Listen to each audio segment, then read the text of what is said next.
Natal atau kebaktian Natal kan sukanya ramai-ramai kita ngundang. Dulu kita pernah ngundang mereka sini, ramai. Tapi mereka punya gereja masing-masing. Ya, mereka punya gerejanya masing-masing. Tapi kita harus memahami ya, apa inti dari Natal itu bukan perayaan. Nah, ini yang perlu kita pahami. Yang sekarang kan lebih banyak gereja-gereja menitik beratkan perayaan ramai-ramai, ya kan? Nah, perayaan Natal itu yang sebenarnya Natal itu yang apa maksud kita mengadakan kebaktian Natal, kan begitu. Ya, nah hari ini saya ingin mengajak kita untuk membahas satu topik Natal memuliakan Allah. Oke, mari kita berdoa.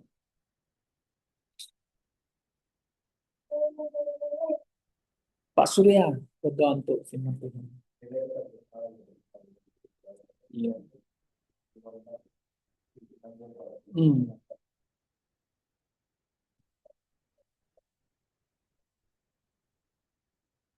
Iya.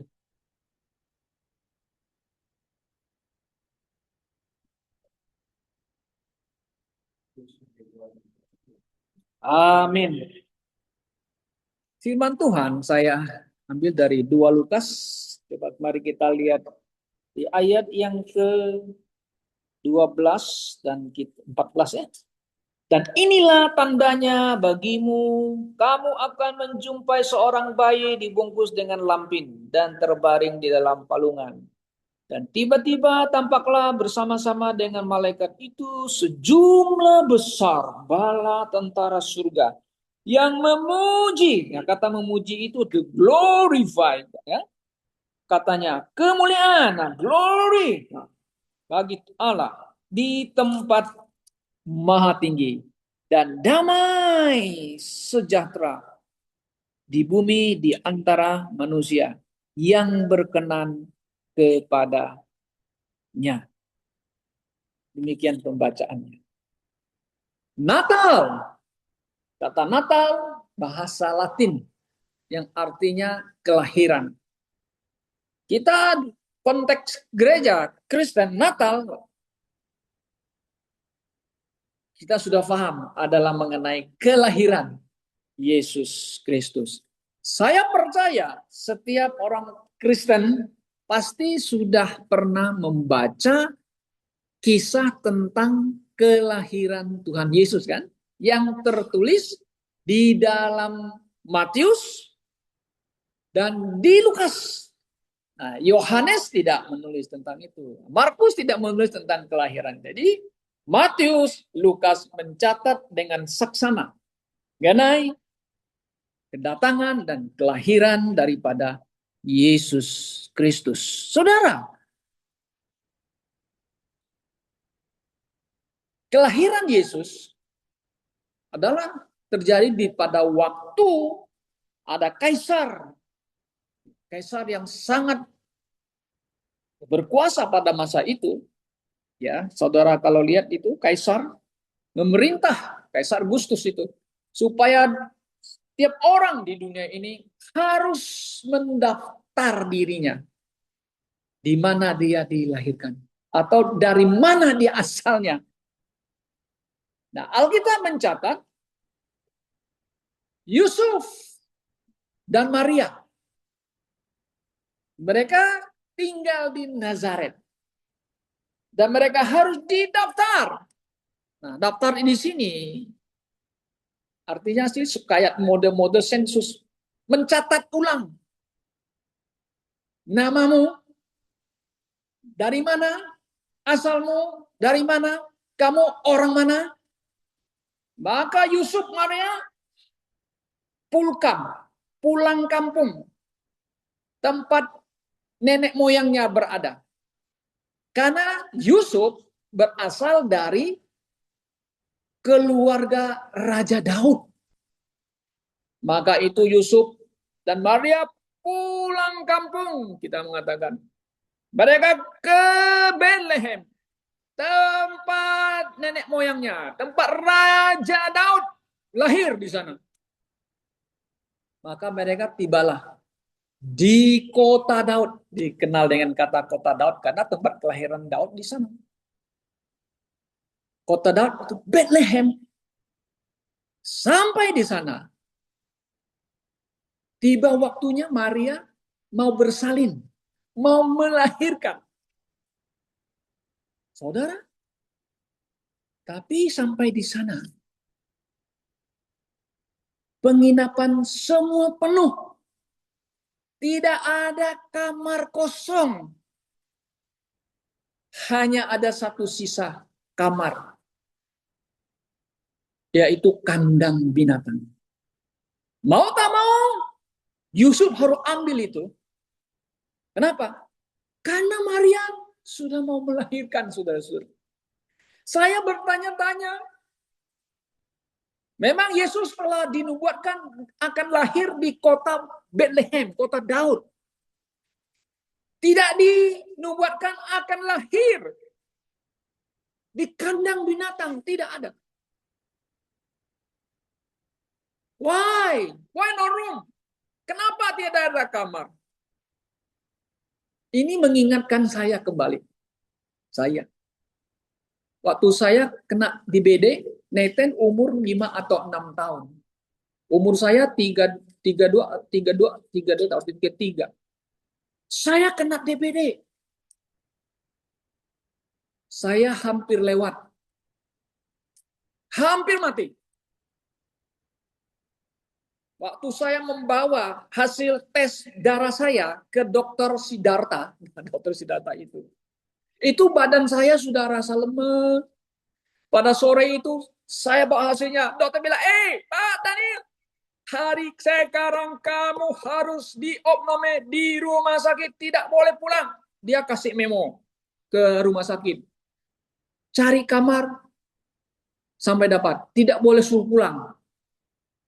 Saya sudah lemas sampai di rumah sakit itu. Immanuela itu di Mangga Besar 8. Saya sudah mulai mau pingsan, nggak dengar suara orang lagi. Saudara tahu pada waktu itu di rumah sakit itu semuanya full book, penuh. Kenapa? Orang sakit demam berdarah penuh. Tapi ajaib, sungguh Tuhan baik. Hanya ada satu kamar untuk saya. Satu kamar saja. Saudara tahu kamar apa itu? Kamar bersalin. Padahal saya tidak bersalin. Saya bukan perempuan. Coba bayangkan loh. Sampai hari ini nggak bisa hilang itu.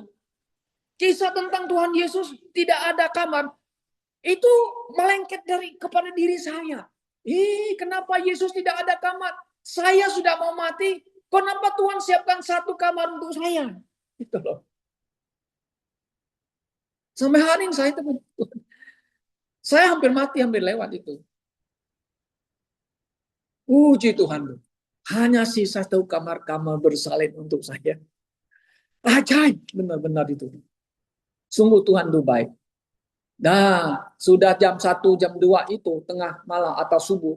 Susah bilang sama semua. Ini Bapak ini bisa lewat kritis. Kalau tidak diisi trombosit. Baru kita ngerti itu apa trombosit. Setelah kita kena semua itu, apa yang sudah kena COVID-19 itu. Oh, plasma namanya. Sekarang namanya plasma. Itu namanya trombosit.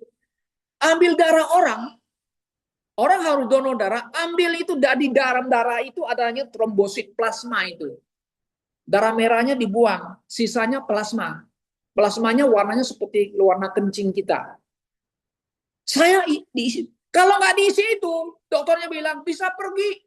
Pergi artinya bisa game artinya mati. Tapi puji Tuhan, sampai 3 kali saya diisi. Akhirnya saya mulai baik, sembuh. Puji Tuhan. Banyak orang yang mengatakan kalau kena demam berdarah, Anda pingsan, mau Q, orang kayak bilang mau Q. Mungkin saudara masih ingat ya di TV televisi itu ada satu orang pemuda ganteng ya, mukanya kayak blasteran orang gitu. Bas sekolah dia nyanyi ya. Tahu masih ingat ya? bas sekolah dia nyanyi begitu kan. Saya lupa namanya Moy. Dia itu cakep loh, handsome man. Tapi dia kena demam berdarah. Itu dalam berita itu kena demam berdarah. Dia itu pingsan, udah hilang dia, mati. Kasihan dia. Tapi sekarang udah, ya nggak tahu lah. Beritanya tentang dia tuh selalu nyanyi bis sekolah itu anak muda itu. Nah, saudara-saudara yang kasih dalam Tuhan Yesus, no room for Jesus Christ. Tidak ada kamar untuk Tuhan Yesus. Saudara tahu, Alkitab mengatakan di Wahyu pasal 3 ayat 20, Yesus sedang mengotok, berdiri di pintu, sedang ketok-ketok-ketok-ketok. Jika ada orang yang mau buka pintunya, Yesus akan masuk dan makan bersama-sama. Nah, ini adalah satu hal di mana saudara-saudara, bahwa Yesus walaupun tidak ada kamar untuk melahirkan, untuk dia dilahirkan di dunia ini, tapi dia mau masuk ke dalam setiap orang yang mau buka hatinya. Ya kan? Kalau Anda mendengar Injil Yesus Kristus, mendengar berita tentang Tuhan Yesus, Yesus sedang mengetok hatimu. Maukah engkau buka?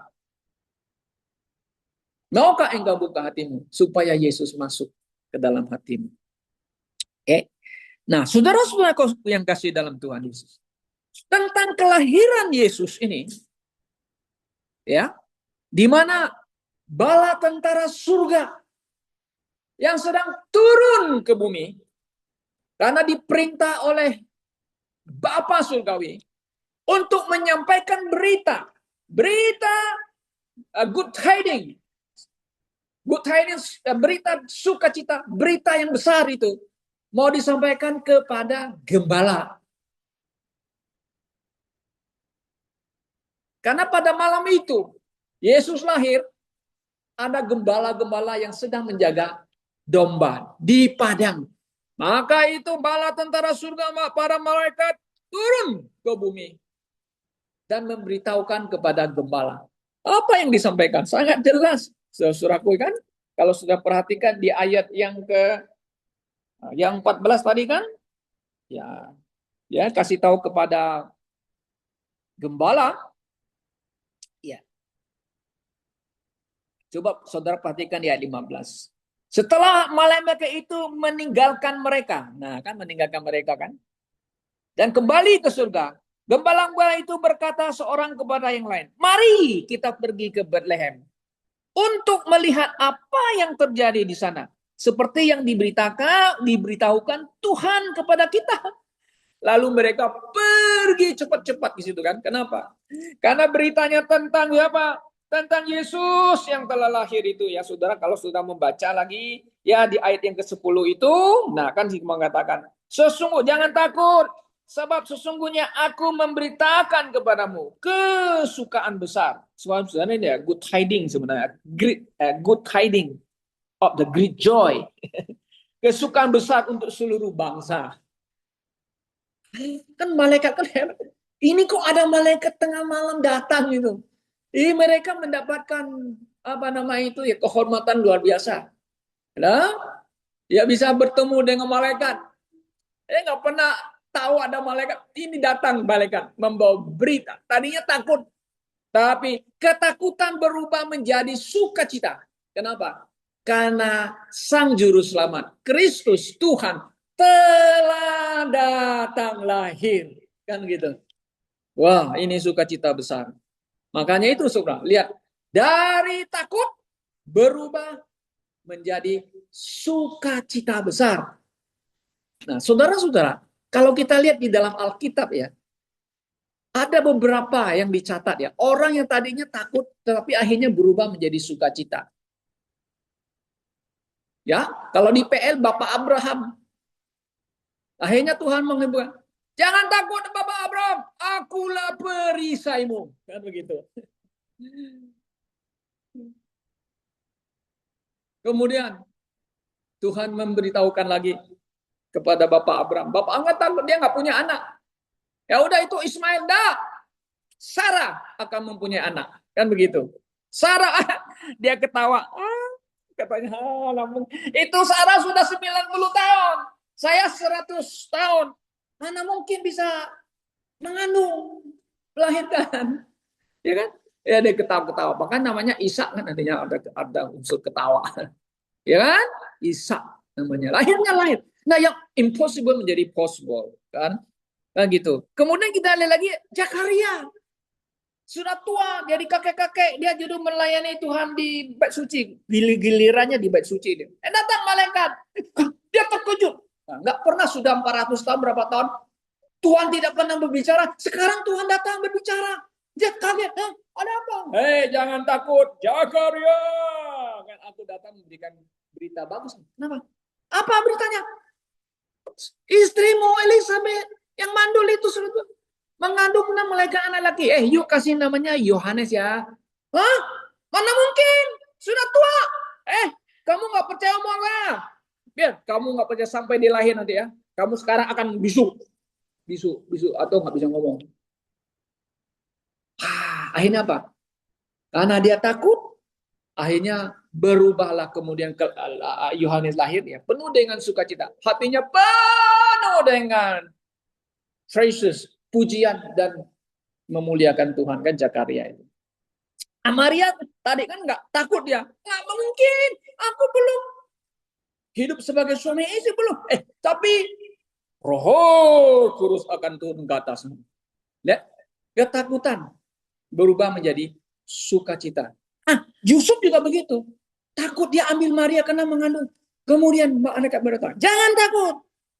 Itu karena Roh Kudus. Kamu kasih nama Yesus karena dia akan menyelamatkan umatnya dari dosa mereka. Oh ya. Nah, lihat ketakutan berubah menjadi sukacita. Oke. Nah, saudaraku yang saya kasih dalam Tuhan. Natal bukan titik beratnya acara. Bukan titiknya kita lihat manusia berduyun datang ikut acara. Bukan itu. Natal. Titik beratnya siapa? Kristus. Kristus Yesus yang datang lahir. Bagaimana sikap kita? Kan? Bagaimana attitude kita? Mengingat atau memperingati kelahiran Yesus itu. Apakah dengan cara-cara apa kebaktian yang besar, mengumpul orang banyak, menunjukkan diri hebat, Natal yang besar, Natal yang banyak mengeluarkan uang dan sebagainya, menonjolkan core-nya dan sebagainya. Natal harus menitik beratkan bukan acara, bukan pesta, bukan core, tetapi Natal harus memuliakan Allah kita. Itu sebenarnya Natal yang sebenarnya. Bukan hanya kita happy enggak. Tapi kita harus menitikberatkan fokus kita harus kepada Kristus. Ya, ya Tuhan Allah. Dia yang telah memberikan Yesus. Yang menurunkan Yesus, mengirimkan anaknya yang tunggal untuk manusia. Saudara-saudara, biasanya holiday seasons atau Christmas season ini banyak dipakai oleh orang untuk mencari duit bisnis. Nah, kalau saudara pergi ke Pancoran ya, itu Pancoran sebelahnya apa gedung yang tinggi yang sekarang udah nggak pakai lagi tuh. Dulu kan banyak itu ya, jualan-jualan itu pernak-pernik itu Christmas itu pasar pagi ya, betul ya, pasar pagi, Pasar Jaya itu ya. Saya dulu kalau udah mau Natal sama Simu kita suka beli belanja ke situ. Itu penuh dengan pernik-pernik Natal. Kenapa? Karena mereka tahu kalau sudah Natal itu fun. Bisnis. Natal jadi bisnis. Nah, ini konsep dunia ini mencari kesempatan, cari uang gitu. Nah, negara di Asia yang pinter cari uang memakai momen Christmas seasons itu Singapura. Kenapa saya ngomong gitu? Karena saya pernah ada di sana hampir 4 tahun atau kemudian 6 tahun ya. Karena di tahun 82 kali saya di Singapura. Pertama kali saya lihat perayaan Natal di Singapura begitu mewah, banyak orang ke jalan itu ya. Pertama kali 82 itu saya masih muda, belum nikah gitu ya. Gitu. Wah, kita sama teman-teman dari dari Indonesia itu, wah kita jalan tuh sampai tengah malam itu. Kita jalan ke sana itu. Karena banyak orang. Kenapa? Singapura pinter, pinter sekali. Mereka menghiasi itu ikon daerah-daerah ikon yang tempat wisata itu adalah orchard pun. Dulu zaman dulu saya itu yang terkenal itu orchard lah, pokoknya orchard.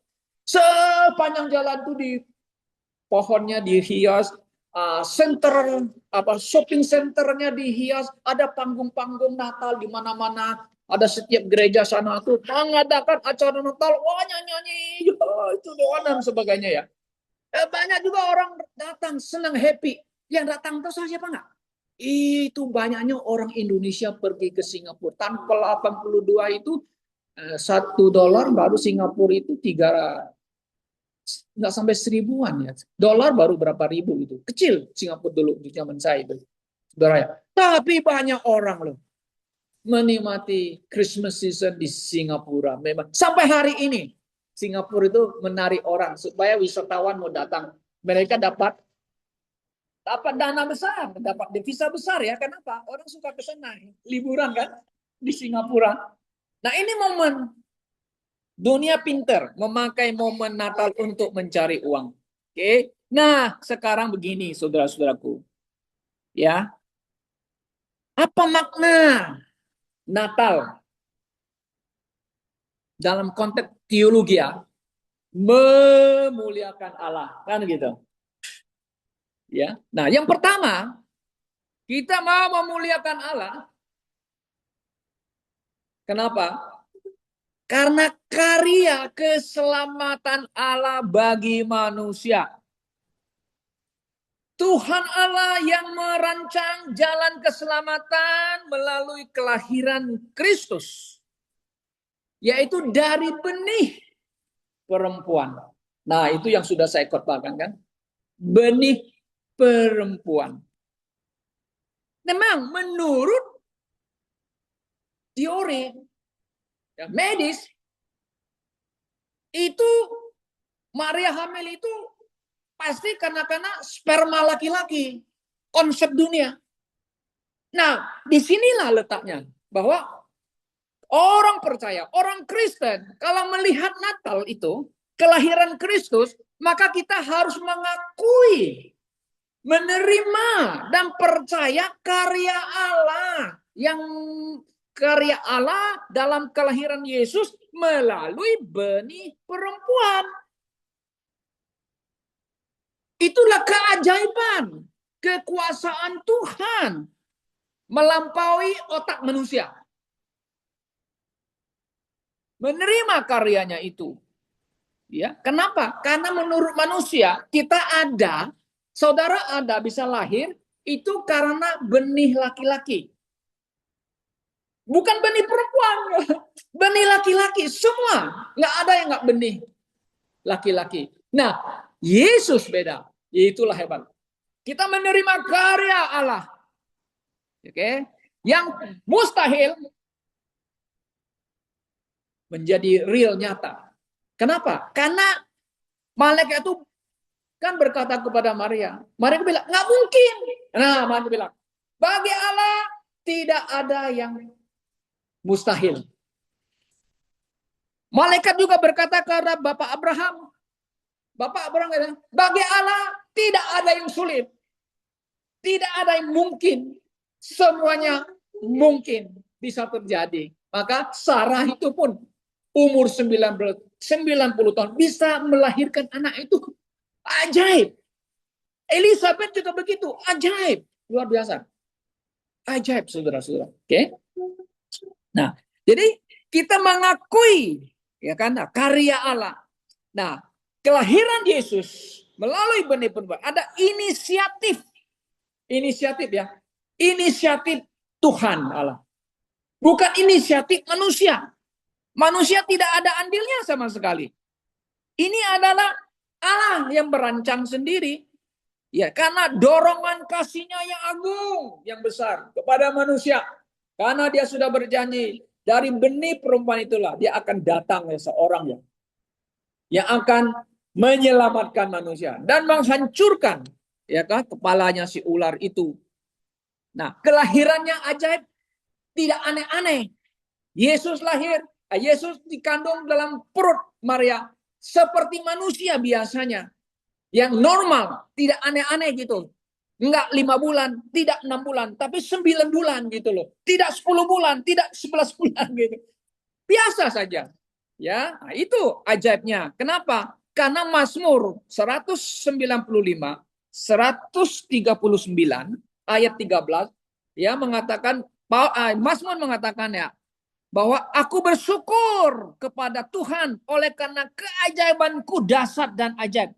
Apa yang kau buat dan yang jiwaku benar-benar mencari. Apa yang terjadi? Karena kandungan dia dalam ibunya. Wih, ajaib. Suatu perbuatan yang ajaib. Oke. Nah, saudara dulu, kita lihat mengakui karya itu karena penggenapan janji Allah. Bahwa apa yang Tuhan ngomong ribuan tahun, kemudian direalisasikan, digenapi oleh Allah sendiri. Bukti, Allah tidak berbohong. Ya? Tuhan kita memegang janjinya. Itu adalah apa nama itu perbuatan yang Tuhan Allah lakukan, dia sangat-sangat melampaui otak manusia. Oke. Kemudian saudara yang kedua, kenapa Natal itu kita harus menjadikan memuliakan Allah? Yang kedua, yaitu memuji dan meninggikan Allah yang Maha Kasih, bukan meninggikan tradisi gereja. Bukan menjunjung tinggi acara yang mewah gitu. Ya, bukan pesta Natal yang hebat. Bukan, saudara-saudara. Tapi adalah memuji dan meninggikan Allah. Yang lahir itu adalah anak Allah yang maha tinggi, kan gitu. Nah, orang Majus datang. Kami mencari raja. Raja yang telah raja orang Yahudi telah lahir. Wah, mereka memuji, kan? Meninggikan Tuhan dan memberi apa? Mereka sujud sampai mau menyembah. Sujud sembahnya, saudara. Dan memberikan persembahan dengan tanda persembahan itu. Coba mereka orang-orang pintar, orang Majus itu orang-orang hebat. Tapi mereka tahu itu anak raja, anak sang raja. Mereka datang menyembah. Si Herodes dibilang, oke, lu pergi ya. Nanti kalau kamu sudah ketemu, kasih tahu saya juga mau pergi mau menyembah. Herodes ya kata menyembah. Hatinya kacau. Gulana, kenapa? Karena sang raja Yahudi telah lahir. Dia nggak bisa tidur ya. Dia nggak bisa tidur. Dia bilang, udah kamu cari, aku pun nanti kasih tahu pergi aku menyembah. Mau menyembah apa? Mau bunuh saudaraku yang saya kasih. Jadi kita lihat bahwa tujuan kelahiran itu adalah menyelamatkan manusia. Oke. Nah, kemudian saudara kita lihat yang ketiga, poin ketiga, ya. Memuliakan Allah, apa makna teologisnya bagi kita? Apa? Mari kita lihat di dalam Lukas 2:14, kita lihat para malaikat kan memuji Allah. Betul nggak? Coba kita lihat ya. Oke, 14 itu ya. Nah, ya kita baca 13 dulu. Dan tiba-tiba tampak bersama-sama dengan malaikat itu sejumlah besar bala tentara surga. Di sini sebut dengan para tentara surga. Memuji, praising God, katanya kan. Memuji Allah, katanya. Glory to God, katanya kan. Kemuliaan bagi Allah di tempat yang maha tinggi. Dan damai, shalom, peace ya, on earth. Dan kebaikan, goodwill towards men sebenarnya itu ya. Nah, mereka memuji apa? Ya mereka memuji gitu loh. Dan memuliakan Tuhan. Mereka menaikkan pujian kepada Tuhan. Karena Tuhan layak menerima pujian. Maka itu di sini dicatat tentara surga. Saya pikir-pikir, inilah core surgawi pertama yang hadir di bumi karena Yesus lahir. Core surgawi oleh para malaikat. Para bacanya, glory, glory, glory. Kalau gitu ya. Sudah. Memang banyak gereja-gereja besar yang mereka punya tim core-core yang hebat besar. Ya kan? Kalau di Amerika tuh gereja baptis seperti Garden Southern Baptist, mereka juga punya core-core hebat besar. Mereka nyanyi luar biasa.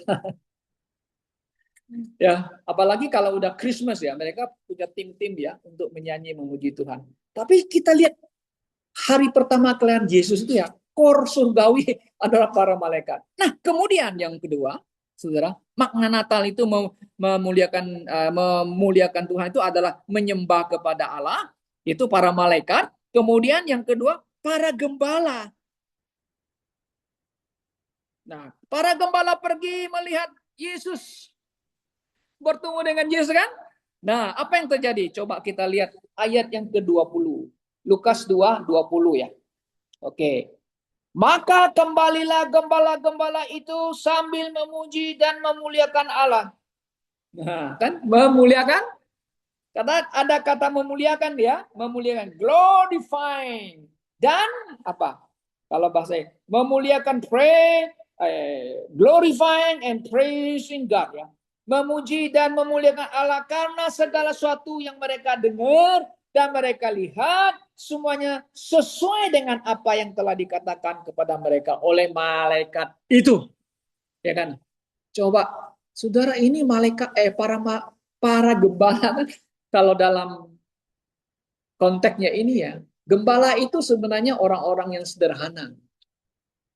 Orang miskin yang sedang menjaga gembala. Mereka mungkin di-hire, dibayar untuk memelihara domba-domba bosnya. Mereka orang sederhana sebenarnya. Tetapi kenapa mereka adalah orang pertama yang menerima berita Natal? Kalau gitu. Karena itulah Natal itu memang adalah untuk orang-orang yang sederhana. Untuk orang-orang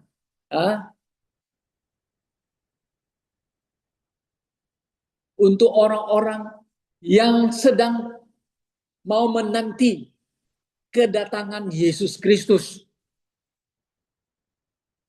Berita Natal, kalau kita lihat, memang didahului dengan gembala, orang-orang yang sederhana. Kemudian juga diberitahukan kepada orang Majus. Orang Majus itu memang orang-orang kaya juga. Yes, kan dari persembahannya kan. 3 macam persembahannya. Oh, orang kaya. Tapi yang terima pertama itu orang gembala. Mereka orang sederhana. Bahwa Injil diberitakan. Selalu orang-orang yang sederhana yang menerima Injil Yesus Kristus. Bukan orang-orang kaya. Makanya kan Yesus pernah berkata, betapa sulitnya orang kaya kalau mau masuk surga. Bukan berarti nggak mungkin ya. Bisa, orang kaya bisa masuk surga. Percaya.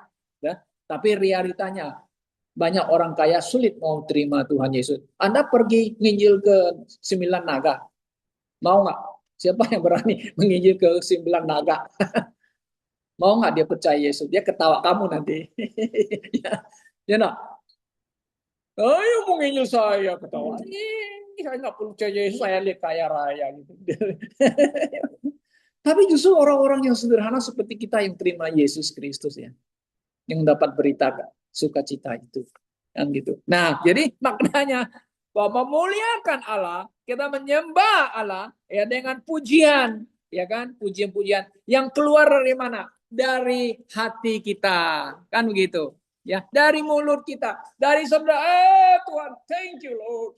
Nah, ada pujian kan, pujian di core kita kan, thank you Lord for saving my soul, thank you Lord for making me whole, memulihkan aku ya, thank you Lord for giving to me thy great salvation, so rich and free. Ini Injil. Ya, thank you Lord. Thank you Lord. Ada pujian kita. Penyembahan itu selalu disertai dengan apa? Penyembahan kita kepada Tuhan. Natal bukan fokusnya dengan acara hebat, bukan dana yang dikelola besar, bukan Natalnya. Natal itu harus adalah titik beratnya adalah Kristus center dan Allah harus dimuliakan, dipuji. Oke? Nah, jadi kesimpulannya saudara bahwa memuliakan Allah berarti memuji Allah. Oke? Dengan hati kita. Ya, bukan sekedar keluar dari mulut kita. Oke? Memuliakan Allah artinya menyembah Allah dengan jiwa dan roh kita, bukan acaranya, bukan jasmaninya. Kenapa? Karena Yohanes 4:23 mengingatkan kita, Yesus berkata kepada perempuan Samaria, telah tiba saatnya penyembah-penyembah yang benar akan menyembah Bapa di dalam roh dan kebenaran. Ingat ayat ini saudara. Ya, banyak orang Kristen salah. Kemana kamu harus menyembah Yesus? Nah, istilahnya, kalau menyembah Yesus kan, menyembah Tuhan, menyembah Allah. Oh, pergi ke gereja. Kalau kamu belum pergi ke gereja, ikut kebaktian, kamu belum menyembah Yesus atau menyembah Allah, menyembah Tuhan. Oh, begitu ya. Nah, ya banyak konsep yang telah ditanam itu salah. Ke gereja itu bertemu dengan jemaat, berkumpul dengan jemaat, mengadakan namanya istilahnya ibadah lah, oke, kebaktian bersama gitu loh. Tapi menyembah Tuhan itu sejak kita percaya terima Yesus. Dengar. Sejak itu hidup kita menyembah Tuhan. Kan begitu. Dengan apa? Dengan roh, dalam roh dan kebenaran. Berkumpul menjadi jemaat, bertemuan jemaat. Ini ya harus dengan cara yang benar, kan gitu. Kita dalam roh. Roh artinya apa? Kita menyembah dengan jiwa kita, roh kita ini loh. Tuhan tidak mau terima lagi penyembahan dengan tubuh kita. Oh, sujud berapa kali kita? Nah, kalau perjanjian lama kan sujudnya nggak berapa kali, nggak ditulis berapa kali ya. Harus pakai badan, harus bawa korban domba. Kita nggak lagi. You bawa apa? Bawa persembahan. Bawa hatiku. Makanya kita kalau kebaktian itu harusnya punya hati sukacita. Apalagi kita mau mengenang kelahiran Yesus. Harus ada punya hati yang gembira sukacita. Walaupun sedikit tidak apa-apa. Tapi kita mau mengenang Yesus yang lahir itu untuk kita loh. Ya kan? Untuk saya. Lahir, mati, untuk menyelamatkan saya. Oke? Jadi kesimpulan memuliakan Allah itu kita memuji Allah, menyembah Allah dengan roh, dengan jiwa kita dan bersyukur atas kasih karunia-Nya kepada kita. Betul nggak? Bersyukur kan? Thank you Lord. Bersyukur dari hati kita. Kemudian apa yang terakhir? Kita harus tunduk. Tunduk dalam arti taat kepada firman Tuhan. Ya kan, taat kepada Tuhan. Tentu firman-Nya kita yang kita taat. Ya kan? Dalam hidup kita. Ya. Kiranya Tuhan menolong kita pada hari ini. Ya, kebaktian Natal kita sederhana. Kita tidak seperti yang lain dengan dengan kor-kor yang luar besar-besar, dengan pohon Natal yang enggak. Tuhan tidak melihat itu semua. Tuhan melihat hati saudara. Bagaimana respon saudara? Bagaimana tanggapan saudara mengenai Natal Kristus? Itulah yang harus kita pahami. Natal Kristus harus memuliakan Allah. Memberitakan Injil keselamatan bagi yang lain. Supaya mereka boleh diselamatkan. Tuhan memberkati kita semuanya. Amin. Mari kita berdoa. Bapa kami yang ada di dalam surga, Bapa yang maha mulia,